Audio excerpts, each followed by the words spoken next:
Hi, I'm State Senator Kevin Witkos. Welcome back to another edition of Veterans Corner. Today I'm pleased to be in the home of veteran Norman Southergill. Norm, thank you very much for being on the show, and thank you for your service to our country. You're welcome. So let's go back. You're 90 years old, and you served in World War II. Yes. As you said to me, in the Second Army, or the Third Army. Patton's Third Army, which was the one that was going to take the invasion. Right. And I was a combat engineer, which meant that we would do anything that needed doing, like building roads and tearing down houses and bridges and stuff like that. That was our job. An engineer's war, a specialized war, a war of complexities and scope, demanding the ultimate in trained manpower. Engineers must be oriented and adapted to a multitude of tasks. They must be ready for specific assignments wherever battle lines are drawn and behind the lines. They must be ready to build and to destroy, to attack and to fight off counterattack. They must be trained to the minute. The basic lessons of soldiering start the recruit on a course of great variety. All his talents towards skill, ingenuity, and application are to be challenged. From super construction jobs to knocks, demolitions, knowing just how much of a knockout wallop is wrapped up in each deadly package and how to apply it most effectively. Tools of the trade, fitting the modern design of warfare, tools that shortcut the job and ensure perfection of performance. Basic work like carpentry and specialized training like earth moving. Proper handling, care and maintenance of the angle dozer and other machinery for lifting and moving the soil. Know-how that becomes mighty important when engineers tackle the bomb-shattered landscapes of a score of fronts. Sure. So when you were in high school, our country was at war. Mm-hmm. You graduated from high school, and they said you got a little notice in the newspaper or in your mailbox that said, "You've been drafted. Welcome to the U.S.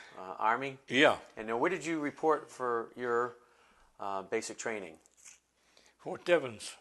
Fort Devens, and that is in where? In Massachusetts? Yeah. Okay, and then did you get to pick what you wanted to do in the service? I know it's kind of a joke because they didn't do that back then. They would assign you to a spot. We were told what to do and where to do it. And that's a company up there on the wall of the 150th Combat Engineer Battalion. And so when they said to you, we're going to assign you to the engineering division, and your responsibilities would include building roads and bridges and clearing the paths for the infantry or the tanks or whatever to cross the lands, to advance. Yeah. Right. So you must have been, your platoon or what did they call it back in the Army? Your regiment? What was that called? The platoon. So squad. You had to have been one of the first few. The squad was the smallest, then there was the platoon, and then it was the company. So you must have been one of the first few platoons over there. We went to England. Into England. And we worked there for a while, and then the invasion came, and they put us in line to go overseas, go across the channel. Sure. And so how was that? Were you on a ship, a carrier with bulldozers and all types of equipment, chainsaws, or what was your typical day like? You were sitting back in the shore of England and waiting to hear how the invasion went. And once, I guess, did you get the all clear? Let's go. You loaded up and headed down. We just did what we were told to do. Well, sure. Yeah. Followed orders. That's like any good soldier That's did. all you could do. And so, what kind of equipment did you use?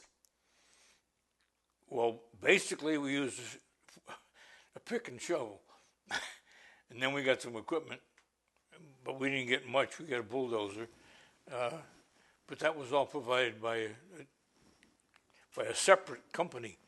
Would come in and provide us with the equipment. Can you imagine building today's roads with a pitchfork or a pick and a shovel? Wouldn't happen. They all started that way. Yeah. Even today, they start that way. That's amazing. Pick and shovel, figuring out where to do things. And how many people were in your platoon? Platoon. A couple hundred? That's a company up there. That's 4 platoons. Okay.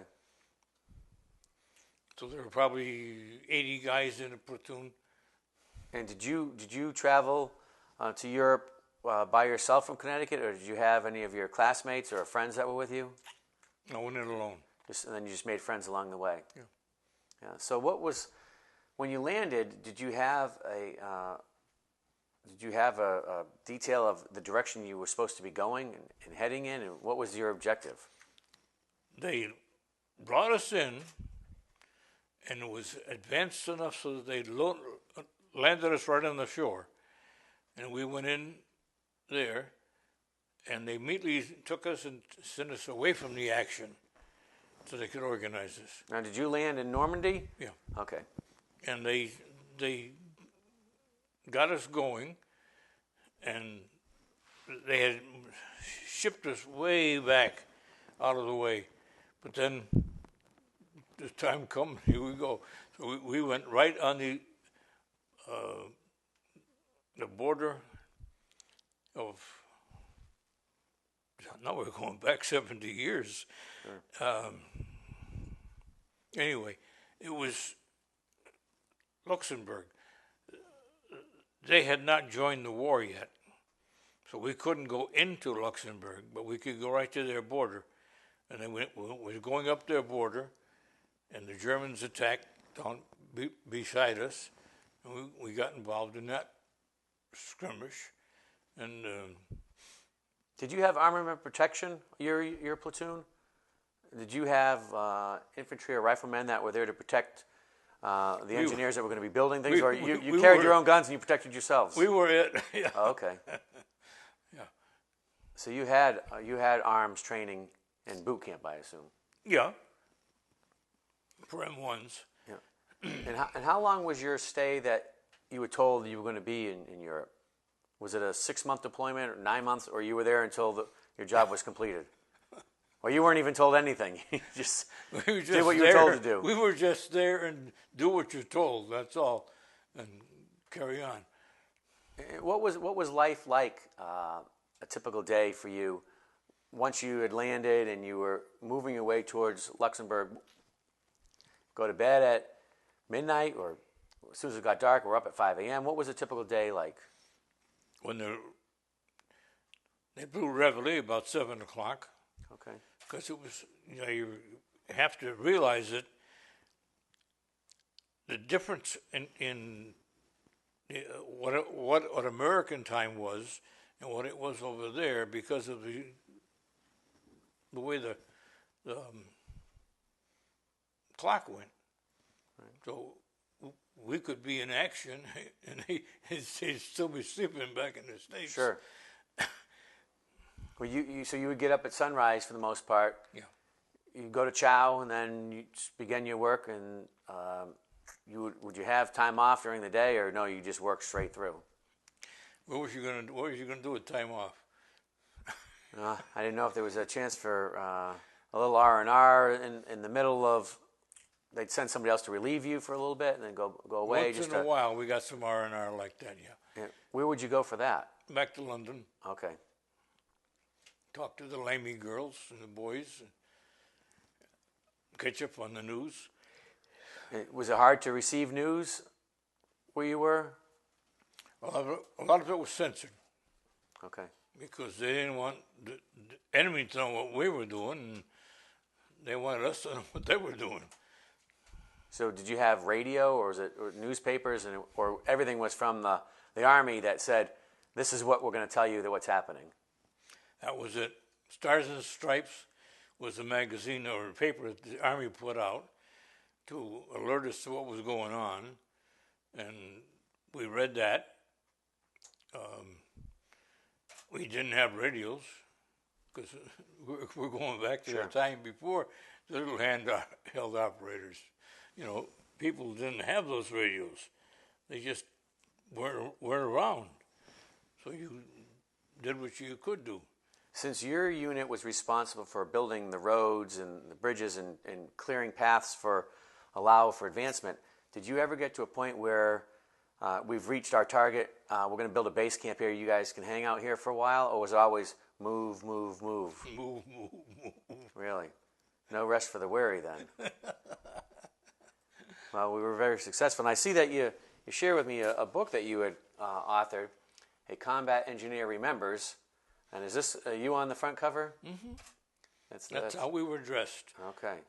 For combat. Nothing fancy. Nothing like they have today at all. No. What would you say if was your most memorable moment when you served overseas, or if it was back home at the base? After we crossed the channel, and then they ran us back over against the Luxembourg border, then you were right in combat. And you just trying to keep from getting killed, that's all. I don't think you can ever be prepared for that, but did they tell you what to expect when you were going to arrive, or no? We already had basic training. You know, I saw, and this obviously is a movie, but when the D-Day invasion and the front of the ships opened up and just our soldiers just getting pummeled with ammunitions, that I don't think that was something anybody could ever expect right there. And I didn't know if you had the same sense when you all landed in Normandy, and did you see the barbs and all the stuff set along the beach? When we landed... Were you responsible for clearing that? Hmm? Was your group responsible for clearing that? No.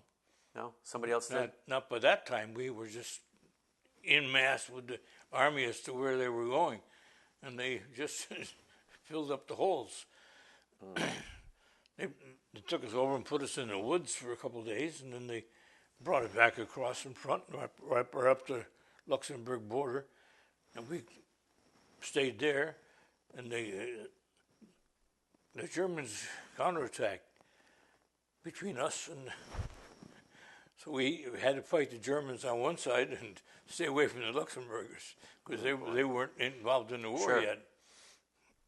I see you have a Purple Heart on your vest there. What happened? The war had pretty well calmed down, and we ran into a counterattack, and let's see now, how did that work? The Germans were shooting mortars at us, and a mortar landed close to me, but not bad enough to hurt me, but it knocked me on my ass. Sure. When people think of things like that, most people that will watch us have never been in a combat situation and don't know a distance of a mortar. They only know what they see on TV, where if one lands 15 feet away, the person's flying through the air. How accurate is that? Is that a realistic portrayal of what happens? Yeah. And so just the force of the explosion could happen to you. The shrapnel would be coming at you. Right. And that would kill you. Yeah. All there was to it. That was common everyday activities. Could you hear the mortars coming in? Oh, yeah. And was it like a high-pitched whistle sound, and what were you told to do or trained? Did you just kind of hit the ground? And if you can find something to crawl under it, crawl under it. Right, if you right. couldn't, just lay there, cover over your head, and go from there. What would you say would be the actual distance that you could somebody could send a mortar? It's usually shot out through a tube type. A couple 100 yards. Okay, so not too far away. No. A couple football fields. That's not too far. No. So you know your enemy's right around the corner then if they're able to do that. Yeah. You must have been on high alert most of your time over there, though. We were. Well, I'm glad you made it So safe. am I. I often give the folks that I interview the opportunity to share a comment if they would like to. with folks that are currently serving in our military forces, either home or abroad. And I want to give you that opportunity today. If you'd like to send a message to somebody that's watching, that's currently serving in our service, what would you like to say to them relative to your experience in the service? Keep your head down. That's good advice. Keep your head down. That's the main thing, so that you don't get hit. But do what you can and avoid it. But do what your job is. Yeah, and when you left the service, you retired, got an honorable discharge. And what was your rank in the Army when you retired? I went to a T5, which is a corporal technician, and then I got broke because I told off a second lieutenant who was brand new, a real shave tail, and he managed to find some way of getting me broke. So I went back to a private. Who cared? I mean, the pay you were getting was immaterial, right, because you're nothing to spend it on. So you didn't care what rank you had. But when I first went in, they lined us up in the company street. He sent me back to work in the supply room. And the supply sergeant said, "Get the hell out of here. You know too much about this stuff. Go down on the front with the supply groups." So I became working for the supply group. I was providing whatever they needed, sure, ammunition, rifles, or whatever. And then once I told them that lieutenant didn't last long, and they hooked me up with a Greek boy from Rhode Island. And he didn't know bullshit from bullets. And I went back there one day and looked at it, and he was sitting there with a bunch of non-electric blasting caps. Right. Polishing them. Polishing Crazy. Them. They had turned green. Like he didn't lose his fingers. Didn't lose more than that. Yeah. Eventually he did. I don't know what happened, but yeah, all I got was we were working someplace, and he came by and said, "Sergeant Post, I was hurted." And that was the last I saw him. He was gone. Well, we're glad that you're here today, and I want to thank you for your service. You're welcome. It's certainly something that somebody my age could only read about, but those that were around during World War II, thank you for your service, and everybody else who follows after you. We wouldn't have the great state and country that we live in without folks like you putting your lives on the line. So I want to thank you. You're welcome. Once again, and appreciate it. Thanks. Tune in next month for another edition of Senator Witkos' Veterans Corner. That's all for today.